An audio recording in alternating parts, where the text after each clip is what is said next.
Good morning guys. Building material में आज हम जिस टॉपिक के एमसीक्यू करेंगे तो वो है हमारा सीमेंट, लाइम और मोटार पे। ये हमारे प्रैक्टिस सेट चल रहे हैं क्योंकि हमारा एग्जाम आने वाला है डीडीजी का, जेई का। तो फटाफट हम इस एमसीक्यू प्रैक्टिस सेट को कवर कर लेते हैं। तो सारे एमसीक्यू देख लेते हैं फटाफट। पहला क्वेश्चन है the soundness test of cement. तो पहली बात तो इतनी सी बात सुन के आपके माइंड में आना चाहिए, जो ये साउंडनेस टेस्ट है सीमेंट का, ये किसके द्वारा कौन से मेथड से किया जाता है। तो दो मेथड है, एक तो ऑटोक्लेव मेथड और एक ली चार्टलियर मेथड है। ली चार्टलियर में हम जो लाइम है वो फ्री लाइम ओनली होता है, और जो ऑटोक्लेव है उसमें क्या होता है, लाइम और मैग्नीशिया दोनों फ्री होते हैं। ठीक है जी, मैं आपको आगे थोड़ा सा और बता दूंगा। देखो पहले एमसीक्यू क्या है। The soundness test of cement by Le Chatelier apparatus give unsoundness due to. तो कब ये देता है अनसाउंडनेस, जब हमारा लाइम होता है वो फ्रीली होता है। ठीक है जी, अब ये फ्रीली का मतलब क्या है, देखो जो ली चार्टलियर अपरेटस है वो यूज करता है, वो यूज किस लिए हम यूज करते हैं, साउंडनेस टेस्ट करने के लिए, साउंडनेस देखने के लिए सीमेंट की। Unsoundness of cement is increase in volume of cement after setting due to presence of free lime and magnesia. इन दोनों की वजह से क्या है, जो अनसाउंडनेस है सीमेंट में वो आती है। जो ली चार्टलियर मेथड है वो ओनली फ्री लाइम के लिए हम टेस्ट करते हैं, और ऑटोक्लेव में हम लाइम और मैग्नीशिया दोनों के लिए टेस्ट करते हैं अनसाउंडनेस। ये बात क्लियर होगी भाई। उसके बाद मैं आपको एडिशनल एक चीज बता दूं, जो सीमेंट हमारी ओपीसी होती है, ऑर्डिनरी पोर्टलैंड सीमेंट, आरएचसी होती है, रैपिड हार्डनिंग सीमेंट होती है, लो हीट सीमेंट होती है, और पोर्टलैंड पोजुलोना सीमेंट होती है, हाई एल्यूमिना सीमेंट होती है, सुपर सल्फेट सीमेंट होती है, इतने सारी सीमेंट होती है। तो जो मैंने पहले आपको चार बताई, OPC, RHC, LHC, low heat cement और जो पोर्टलैंड पोजुलोना सीमेंट है, इनकी जो साउंडनेस लिमिट है वो होनी चाहिए लेस देन 10 mm। जो हाई एल्यूमिना सीमेंट और सुपर सल्फेट सीमेंट है, इनकी नॉट मोर देन 10 mm होनी चाहिए। ये पॉइंट आप ध्यान रखें। उसके बाद है the lime motor is made by, किसके द्वारा, फैट लाइम और हाइड्रोलिक लाइम। मैं यहाँ पे आपको इनके बारे में डिटेल तो नहीं बताने वाला, लेकिन एक बेसिक चीजें बता देता हूँ। फैट लाइम को हम तो एयर लाइम भी बोलते हैं एक तो, ठीक है, और ये क्या कंटेन करता है, लार्ज अमाउंट ऑफ CaO। कितनी तक अमाउंट कंटेन करता है ये, 95% इसमें ये होता है। और जो फैट लाइम है वो harden very slowly and possesses a high degree of plasticity. उसके बाद आते हैं हम हाइड्रोलिक लाइम पे। ये अगर मैंने नहीं बताया है अपनी थ्योरी वीडियो में, जो बिल्डिंग मटेरियल की मैंने थ्योरी कराई है, वीडियो डाली है, उसमें नहीं बताया तो मैं फिर से एक वीडियो बना दूंगा, ठीक है, इनके ऊपर ये क्या होते हैं। हाइड्रोलिक लाइम क्या होता है, इसमें कंटेन करता है सफिशिएंट अमाउंट ऑफ क्ले, कितनी, 5 से 30%। ये नॉट परफेक्टली वाइट होते हैं, स्ट्रॉन्गर देन फैट लाइम होते हैं एक तो, ठीक है जी। और यूज कहाँ पे करते हैं इनको, फाउंडेशन में और अंडर वाटर पे हम इनको यूज करते हैं, किसको, हाइड्रोलिक लाइम को। और जो फैट लाइम है वो will not set under water, इसको हम फैट लाइम को अंडर वाटर में ये सेट नहीं होता है। उसके बाद स्लैग लाइम भी होता है, क्विक लाइम भी होता है, ये आगे मैं आपको बताता रहूंगा, अगर नहीं पढ़ा है फिर भी बेसिक चीज तो मैं बता ही दूंगा, नहीं अलग से एक वीडियो बना लेंगे। उसके बाद है next question, the major ingredients of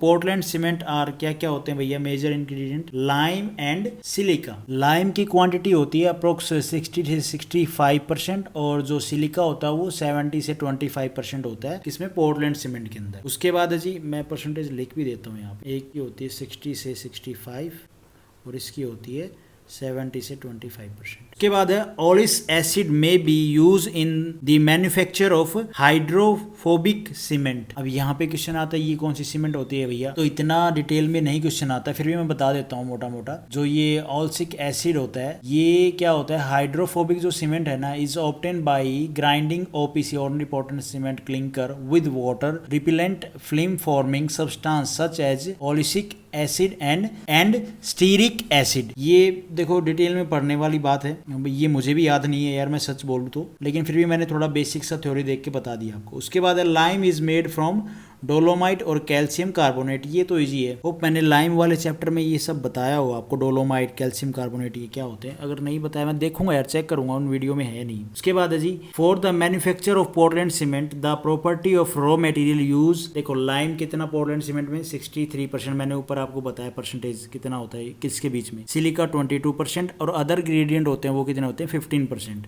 उसके बाद है compound of cement which react immediately with water and set first. तो ट्राई कैल्शियम एल्यूमिनेट कंपाउंड होता है जो पानी के साथ मिलते ही इमीडिएटली रिएक्ट करता है। आपने सीमेंट में देखा होगा ना, एकदम हम पानी डालते हैं तो वो एकदम रिएक्ट करते हैं, बबूले से उठते हैं, वो इसी की वजह से होते हैं, ट्राई कैल्शियम एल्यूमिनेट की वजह से। उसके बाद the proper size of cube mould for testing compressive strength of cement. तो कितना होना चाहिए भाई सीमेंट का जो कंप्रेसिव स्ट्रेंथ है, वो 7.05 सेंटीमीटर होनी चाहिए जो कंप्रेसिव स्ट्रेंथ है। At least 3 specific cubes of size 70.6 mm are prepared. यहाँ पे जो ये मैंने 7.05 सेंटीमीटर है, यहाँ पे एग्जाम में आपको बोल देगा 70.6 mm, तो दोनों ठीक हैं, कभी आप कंफ्यूज हो जाओ, ठीक है।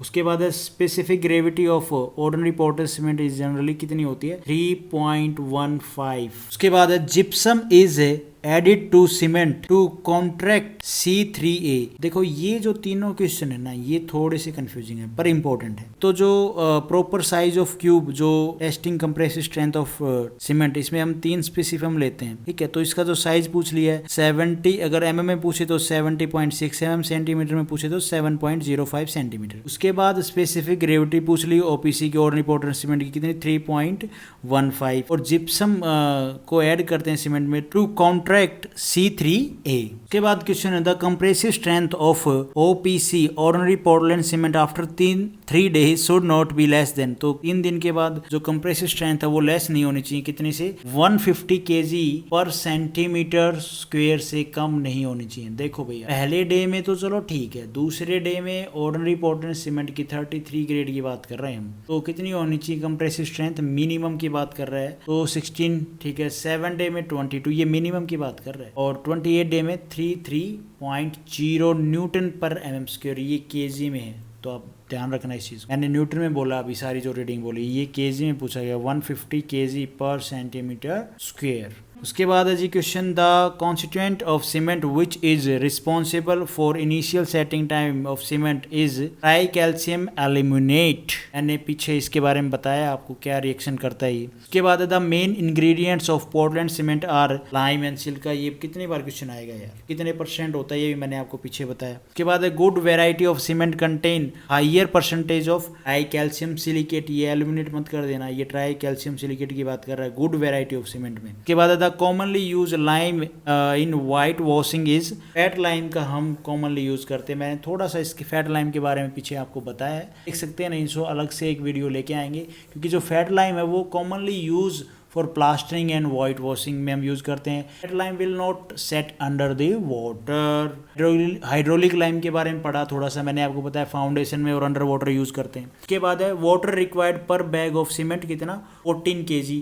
बैग ऑफ सीमेंट में कितनी आती है, 50 kg सीमेंट आती है ना। उसके बाद है पोजोलोनाज आर रिच इन सिलिका, और the ordinary Portland cement the first one two react with water is C3A, जो मैंने आपको बताया ट्राई कैल्शियम एल्यूमिनेट। तो आज हम इतने ही क्वेश्चन करते हैं। मुझे उम्मीद है कि ये सारे क्वेश्चन आपको एक बेसिक्स आइडिया मिला होगा, समझ में आए होंगे। Thank you for watching this video. Video आपको ठीक लगी तो लाइक करना, चैनल पे नए हो तो भाई सब्सक्राइब करना।